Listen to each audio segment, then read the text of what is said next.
कपड़े धोने वाली बहू। शादी के पहले से ही विभा को कपड़े धोने का बड़ा शौक था। कभी नल के नीचे तो कभी तालाब के पास। अरे मेरी नीली वाली लुंगी नहीं दिख रही है। विभा की अम्मा, कहाँ रखी है लुंगी? अरे वो तो विभा ने परसों ही धोकर रखी थी आपकी अलमारी में, देखो वहीं होगी।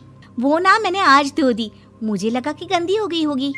अरे कैसे गंदी हो गई थी? उसे तो मैंने पहना भी नहीं। हे भगवान, इस लड़की के कपड़े धोने की आदत से परेशान हो गया हूँ मैं। जितना तो घर में राशन नहीं आता, उससे कहीं ज्यादा डिटर्जेंट पाउडर का खर्चा है। इसकी शादी करवा दो, शादी जाए अपने घर में ही करे काम, फिर चाहे घर के कपड़े धोने हो या पूरे गांव के। हाँ ठीक बोल रही हूँ, देखता हूँ मैं कोई लड़का। वो दिन भी आ जाता है जब विभा को देखने लड़के वाले आ जाते हैं। लड़की मुझे अच्छी लगी। होने वाली सास कहती है, बेटी अगर कुछ पूछना है तो पूछ लो।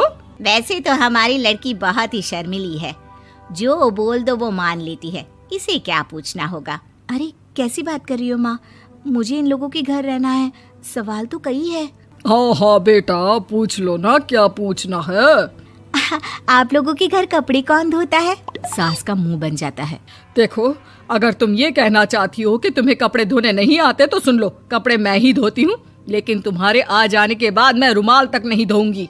अरे चुप रहना भगवान, बहू बेचारी घर आई नहीं, उसे डराना शुरू कर दिया।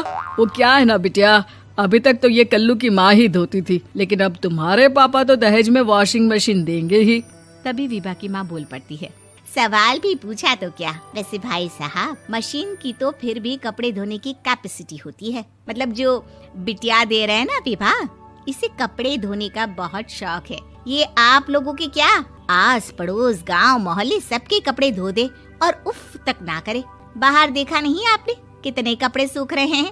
सब हमारी बिटिया ने ही तो धोए हैं। बस भी करो ना माँ, शर्म आ रही इतनी तारीफ सुनकर।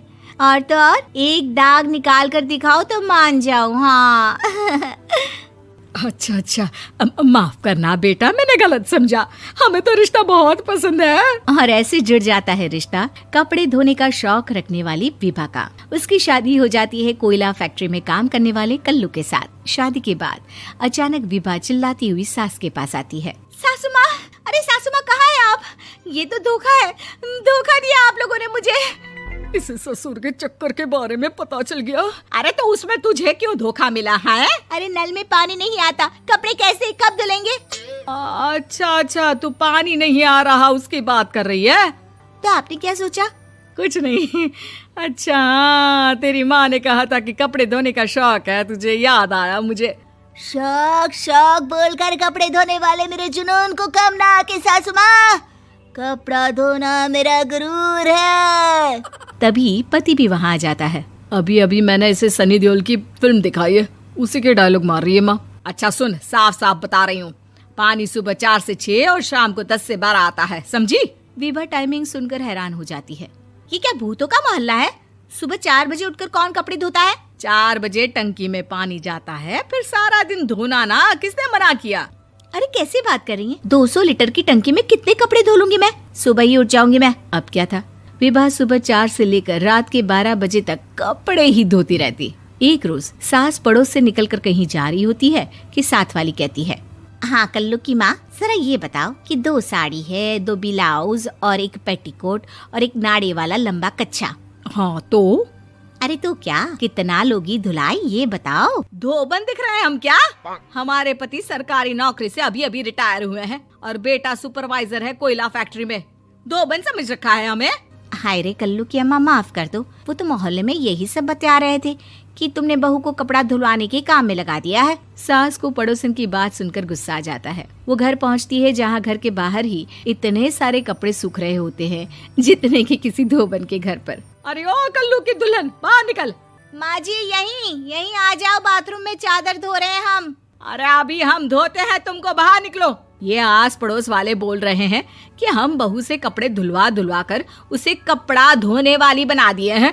अरे छोड़ो ना माँ जी, किन लोगों की बातों में आती हो? आस पास के लोगों का तो काम ही होता है कि वो किसी तरह सास बहू को लड़ा दे। बहू सारे घर के कपड़े धोती है, ये क्या कम है? बोलिए। सास को भी लग जाता है कि वो बहू का ये सनकीपन नहीं छुड़वा सकती, इससे अच्छा है कि खुद ही चुप हो जाए। एक रोज सास और बहू मंदिर जाते हैं, जहाँ सास की साड़ी वहाँ खड़ी भीख मांगने वाली से मिलती है। माँ जी क्या बात है, आपकी आपकी साड़ी उस भिखारन से कितनी मिल रही है ना? हाँ हाँ देखो तो, दोनों की साड़ी मिल रही है। क्या बात है कल्लू की अम्मा, तुम खुद को तो अफसर की बीवी बताती हो और ऐसी सिंपल सी प्लेन साड़ी पहनकर घूमती हो। सिंपल और प्लेन नहीं है ये साड़ी। तो क्या सोने के धागे से फूल बने हैं? कुछ भी सासू माँ, कुछ भी। हाँ बने थे इस साड़ी में सोने के धागे से फूल। मेरे पति लेकर आए थे मद्रास से स्पेशली मेरे लिए 10,000 की। ताहे भाई साहब इस भिखारन के लिए भी सेम टू सेम साड़ी लेकर आए होंगे 10,000 की। सास उस वक्त तो कुछ नहीं कहती, लेकिन बहू के साथ घर आती है और अलमारी से एल्बम निकाल कर लाती है। ये साड़ी देख रही है, ये वही साड़ी है जिसे मैंने अभी पहना था। इस साड़ी में ये जो चमकदार फूल दिख रहे हैं ना, ये सोने के धागों से काढ़े गए हैं। लेकिन तू लोकल वॉशिंग मशीन ब्रश से घिस घिस कर सारे फूलों को निकाल कर साड़ी प्लेन कर दी। मुझे माफ कर दीजिए सासू माँ। और तो और, जब मैंने तुझे तेरी गलती के लिए कुछ नहीं कहा, लेकिन तूने तो सबके सामने मेरा मजाक ही बना दिया। क्यों? बहू को समझ में आ जाता है कि अब से उसका कपड़े धोना बंद।